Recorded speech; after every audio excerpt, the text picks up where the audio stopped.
আজ পর্যন্ত কোনোদিন মুসলমানদের উৎসব শবে বরাত একটা হিন্দু মসজিদে দেখার জন্য আসলো না, মুসলমানদের উৎসব শবে কদর একটা হিন্দু কোনোদিন চাওয়ার জন্য আসলো না, মুসলমানদের উৎসব রমজান মাসের রোজা একটা হিন্দু কোনোদিন তোমার সাথে সমাজ করার জন্য রাখলো না, একটা হিন্দু কোনোদিন তোমার ঈদের নামাজে আসলো না, একটা হিন্দু কোনোদিন তোমার সাথে জুমার নামাজে অংশগ্রহণ করলো না, তোমাকে দেখার জন্য পর্যন্ত আসলো না। তার কারণ হলো হিন্দুরা মনে করে এটা মুসলমানের উৎসব, আর তুমি মুসলমান হইয়া হিন্দুর দুর্গা পূজায় কিভাবে গেলা? তোমার কি হয়ে গেল? তোমার কি লজ্জা শরম তুমি ধুয়ে ফেলে দিয়েছো? তোমার কি কোনো লজ্জা শরম নাই?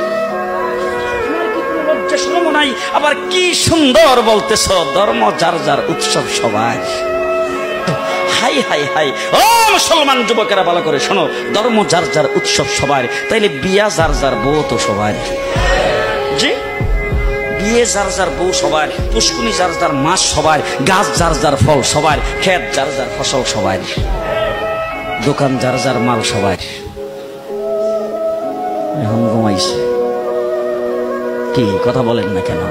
তাহলে আমার দোকানের মাল যদি আমার হয়, আমার ক্ষেতের ফসল যদি আমার হয়, আমার গাছের ফল যদি আমার হয়, আমার গাছের নারিকেল যদি আমার হয়, আমি বিয়ে করলে বউ যদি আমার হয়, মুসলমান আমার পুষ্কুনির মাছ যদি আমার হয়, তাইলে ধর্ম যার উৎসব তার।